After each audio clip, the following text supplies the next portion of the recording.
Hello everybody, just want to let you know that it is very hot out.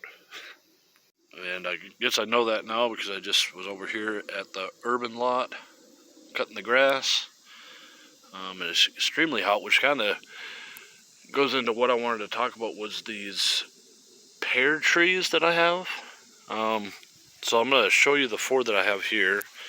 And I want to kind of talk about heat and soil coverage. There's one there, second one, third one. And there's one more right there. And they are different I don't know, species or types or whatever.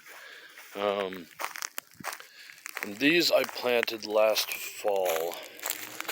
So I'm actually kind of surprised that they didn't put any fruit on. But this is a Colette pear dwarf, so you can read that. And they're doing really well. No signs of heat stress or any of that. And of course it's been heavily mulched. You can see this one here is really sprung up over the last, really 2 weeks. I think this last amount has grown in the last 2 weeks. I don't remember all of them, just the top of my head, but I'll show you. That's a Starking Delicious pear, semi-dwarf. And then, of course, you have that one, and then that one. And this maple tree provides some shade, kind of. Not so much to this one, or that one so much, but this one does get a little bit of shade, and then that one gets shade for, several hours throughout the day. And I don't really see a growth difference, because this one I printed this spring, so it should be a little bit lower. But the one thing I wanted to point out is that there's no heat stress, either from sun exposure or from dried out soils. Like there's no real, it doesn't show any struggle for anything that it would need. It's getting just as much sun and moisture as it would like. There's no pests on anything. In fact, everything over here looks amazing, from the native plants that I've put down to the berry bushes, except for the one gooseberry that did not get planted deep enough. Not even close. It's just, should have been buried, minus wood chips. Should have been buried like to here, probably, at least. It ended up putting on a couple of gooseberries, and then it just died out again. But of course there's a happy, no, I think that's a currant right there. I thought it might have been another maple that popped up. The stem is too thick for it to be a new maple tree. But yeah, so there's a myriad of different vegetables and stuff that I planted in here, and which is hugely different from what I'll show you at the other property, which is a lot of stress on a couple of pears that I thought didn't make it. So I'm gonna leave here, I'm gonna drive over there, and then I'll show you what those look like. Right, here we are back home. Right straight ahead is where I've planted plums and peaches and pears. And we'll look at this one here, this first one. So instead of sheet mulching, I have relied on a couple years of grass growth. And I guess you might not, Stark Honey Sweet Pear dwarf. Sorry if you can't read it, but this one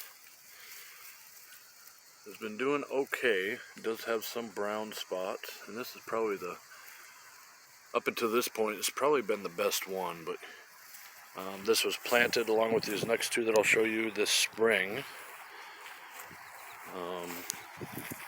And it looks like all my peaches have done really well, and my plums have kind of had varying results. Like this plum, Santa Rosa plum, it died.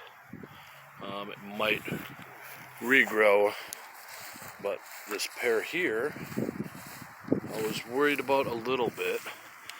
And this is a honey sweet pear, but even in the full sun with the covering of grass and violets and whatever else, it's been doing pretty well with the decrease in rainfall and then the increase in how hot it's been. Now this one, I was afraid I was going to lose it completely. It's a pineapple pear.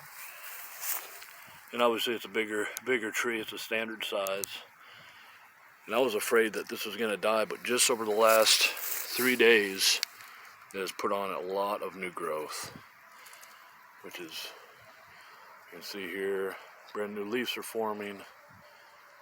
All that fresh new green growth, especially at the very top, is very good news. I was afraid thought I was going to lose it. So it's kind of interesting. I don't know if there's maybe something could be said for the sheep mulching at the other location. Perhaps. That is a lot more work than just letting your grass grow, though. Here's a peach that has been regrowing. It obviously died. The top part of it died. But this has regrown. And this is basically what surrounds all of my fruit trees. Just some old grass that when I planted it, I just grabbed it from the side and tossed it on there. So I hope that kind of gives you an idea of how these plants will react to different weather and then different soil coverings. And if you see here, I just noticed these. In one of my sea berries, I have sea berries, which is surprising to me. I wasn't even sure if this thing was still alive. And here it is, putting on.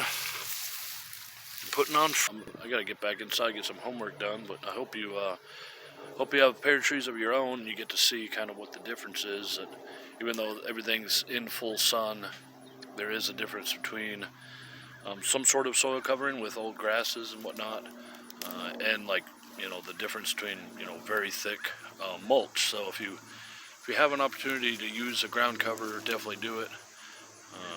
But just know that the thicker the cover, no matter what the medium is, will always be better because it'll be able to insulate the soil better. So thanks for watching, and I'll see you next time. All right, bye-bye.